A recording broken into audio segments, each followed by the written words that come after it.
샬롬. 오늘도 말씀으로 함께 나아가는 보강중앙교회 모든 성도님들 가운데 주님의 놀라운 은혜가 가득한 한 날 되기를 간절히 소망합니다. 어제에 이어서 함께 마태복음 5장의 산상수훈 말씀을 살펴보고자 합니다. 예수님께서는 오늘 본문 가운데 크게 두 가지 율법에 관하여 말씀해 주십니다. 27절부터 32절까지 첫 번째로 간음하지 말라라는 율법에 관하여 말씀해 주시고, 이어서 33절부터 마지막 37절까지 맹세하지 말라라는 율법에 관하여 말씀해 주십니다. 먼저 간음하지 말라라는 율법에 관한 말씀입니다. 본문 27절과 28절 말씀입니다. 또 간음하지 말라 하였다는 것을 너희가 들었으나 나는 너희에게 이르노니 음욕을 품고 여자를 보는 자마다 마음에 이미 간음하였느니라. 아멘. 하나님께서는 구약시대 이스라엘 백성들에게 간음하지 말라라는 율법을 전해주셨습니다. 간음은 성적으로 문란한 행동을 하는 것을 의미합니다. 그런데 예수님께서는 직접적인 행동을 넘어서 음란한 마음을 가진 채 생각하고 바라보는 것만으로도 그는 간음한 것이라 말씀하십니다. 예수님께서 행동을 넘어서 마음으로 간음의 영역을 확장시키신 그 이유는 과연 무엇일까요? 첫 번째로 인간은 성적으로 무너질 수밖에 없는 연약한 존재임을 더욱 분명하게 전하기 위함이었습니다. 음란한 생각을 품은 채 행동으로는 이어지지 않았다고 해서 안심했다가 만약 행동으로 이어질 수 있는 상황과 환경이 만들어진다면 이 인간은 생각에 만족하지 못하고 결국은 행동으로 옮겨버릴 수밖에 없다는 겁니다. 예수님께서는 언제나 겉모습의 죄만을 책망치 않으시고 그 죄의 뿌리까지 탓하시면서 제거하기를 명하셨습니다. 음란한 죄의 뿌리가 우리 마음을 잠식하게 될 때에 결국 음란의 죄는 우리 몸을 움직이게 합니다. 나 스스로는 이를 막을 수 없다는 겸손한 고백과 더불어서 음란의 싹을 뽑아내 버릴 수 있는 단호한 결단이 우리에게 필요한 것입니다. 이제 두 번째로는 피해받는 이들을 사랑하면서 아끼시는 예수님의 마음이 있었기 때문에 예수님께서는 이 간음의 영역을 행동을 넘어 마음의 영역으로 확장시키신 것입니다. 나 스스로는 음란의 죄에 못 이겨 간음을 저질렀다지만 이로 인하여서 이유 없이 피해받는 이들이 있다는 것을 우리는 꼭 기억해야만 합니다. 유대인들 가운데는 이혼 증서를 남발하여서 특별한 사유도 없이 아내와 이혼하고 가정의 책임을 다하지 않는 경우도 있었습니다. 책임을 가볍게 여기고 상대를 소중히 여기지 않는 그 교만한 모습으로 인하여서 결국 나도 죄를 짓게 되지만 씻지 못할 상처를 받게 되는 상대도 생겨난다는 것을 우리는 잊어선 안 될 겁니다. 사랑하는 성도 여러분, 우리는 간음이라는 단어를 대할 때 굉장히 혐오스러우면서 나는 저런 중죄를 저지르지 않는다라고 생각하기 쉽습니다.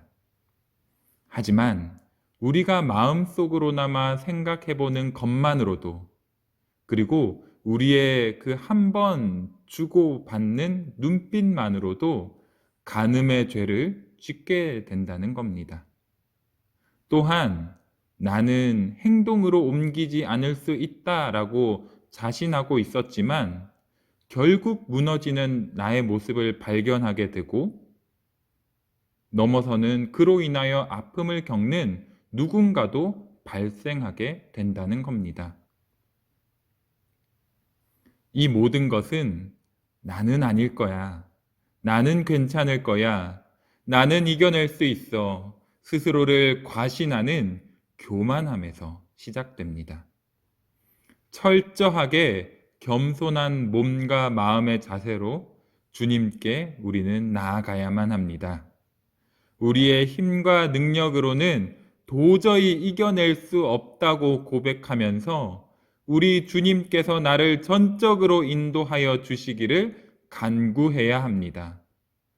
주의 보혈 능력 있도다 라는 이 찬양의 가사처럼 주님만 의지하며 정결한 나의 몸과 마음이 계속 이어질 수 있도록 항상 기도하며 다스릴 수 있는 우리 모든 성도님들 되시기를 간절히 소망합니다. 이제 이어지는 33절부터 37절까지 말씀은 맹세하지 말라라는 율법에 관하여 예수님께서 말씀을 전해 주십니다. 유대인들은 무언가 약속을 해야 할 때 하늘의 이름으로 맹세하기도 하고 하나님의 이름으로 맹세하기도 하고 예루살렘의 이름으로 맹세하기도 하였습니다. 이 모든 단어들은 천지 만물을 창조하신 하나님과 관련된 단어들이었습니다. 하나님과 관련된 단어들을 통해 내 말을 지키기 위해 내가 얼마나 다짐하고 있는지를 자신하며 나타내고 있는 겁니다. 그런데 이전의 우리 삶의 모습들을 한번 되돌아볼 때 얼마나 많은 약속을 했지만 지키지 못한 약속 또한 얼마나 많이 있었습니까? 수많은 것들을 걸면서까지 약속했지만 결국은 지키지 못해 사과하고 보상을 하고 관계가 틀어지고 심지어는 피해를 입으신 적 또한 있지 않으십니까? 예수님께서 간음하지 말라라는 율법에 이어서 맹세하지 말라라는 이 율법을 가르쳐 주신 이유는 그 중심이 동일하기 때문입니다. 그것은 바로 우리 자신을 과신하지 말아야 한다는 겁니다. 하나님의 이름으로 맹세했을 때 만약 그 맹세를 지키지 못하게 된다면 그 책임을 과연 누구에게 추궁하겠습니까? 교만하고 연약한 우리들은 결국 하나님을 탓하게 되는 겁니다. 나는 이만큼 열심을 다했는데 하나님께서 도와주지 않으셔서 맹세를 지키지 못한 것이라고 우리는 말하게 된다는 겁니다. 우리가 무언가 바라는 것이 있을 때마다 하나님을 수단과 방법으로 활용하곤 합니다. 대표적인 예가 바로 서원을 하는 것이지요. 하나님께 맹세하는 것이 바로 서원인데 아이를 낳지 못해 슬퍼하던 한나가 자신의 아들 사무엘을 하나님께 바치는 그 장면이 바로 대표적인 하나님과의 서원하는 모습입니다. 물론 서원 자체가 잘못된 것은 아닙니다. 하지만 그 서원이 하나님께서 원하시는 서원인지 아니면 나의 유익과 만족을 위한 서원인지가 중요한 겁니다. 하나님의 마음을 깨닫고 순종하며 서원하는 것은 하나님의 말씀을 따라가겠다는 나의 다짐의 표현인 것입니다. 하지만 하나님이 원하시는 것은 신경도 쓰지 않은 채 내 생각대로 서원하게 되었을 때에는 결국 우리에게 남는 것이라곤 후회와 원망만 가득하게 된다는 겁니다. 오늘의 본문 36절 말씀입니다. 내 머리로도 하지 말라. 이는 내가 한 터럭도 희고 검게 할 수 없음이라. 아멘. 그렇습니다.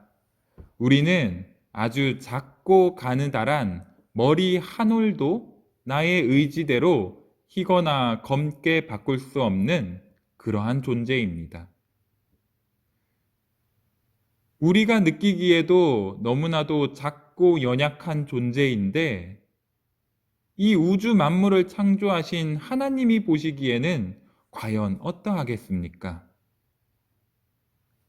그러나 하나님께서는 우리를 작고 연약하다고 하찮게 보지 않으시고 그럴수록 더욱 사랑으로 감싸주시며 과신하고 교만하여 넘어지지 않도록 그의 아들 예수님을 통하여 우리들에게 오늘 올바른 말씀의 지혜를 깨닫게 해주시는 겁니다.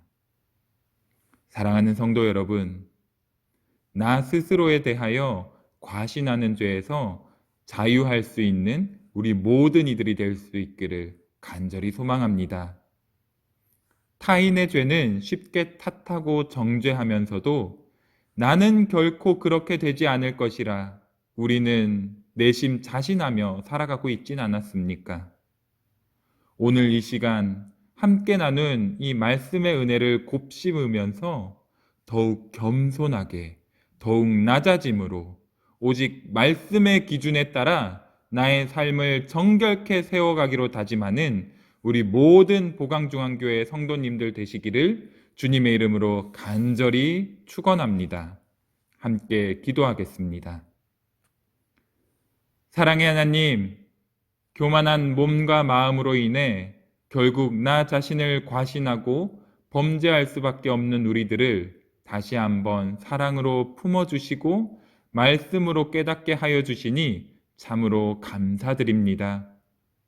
오늘 우리에게 들려주신 이 말씀의 은혜를 날마다 묵상하고 기억하면서 나 자신을 믿기보다 우리와 함께 하시는 성령 하나님만을 의지하면서 살아갈 수 있도록 주여 친히 인도하여 주시옵소서. 은혜의 하나님, 이 시간 함께하는 보강중앙교회 모든 성도들을 위하여 간절히 기도합니다. 날마다 채워주시고 새롭게 변화시켜 주시는 주님의 은혜를 경험하며 살아가게 하여 주시옵소서. 그리하여 다른 무엇도 아닌 오직 주님 한 분만으로 만족하게 하시고 주님 한 분만으로 승리할 수 있는 주의 모든 자녀들 될 수 있도록 주여 친히 함께하여 주시옵소서. 이 모든 말씀 우리 주 예수 그리스도의 이름으로 간절히 기도하옵나이다. 아멘.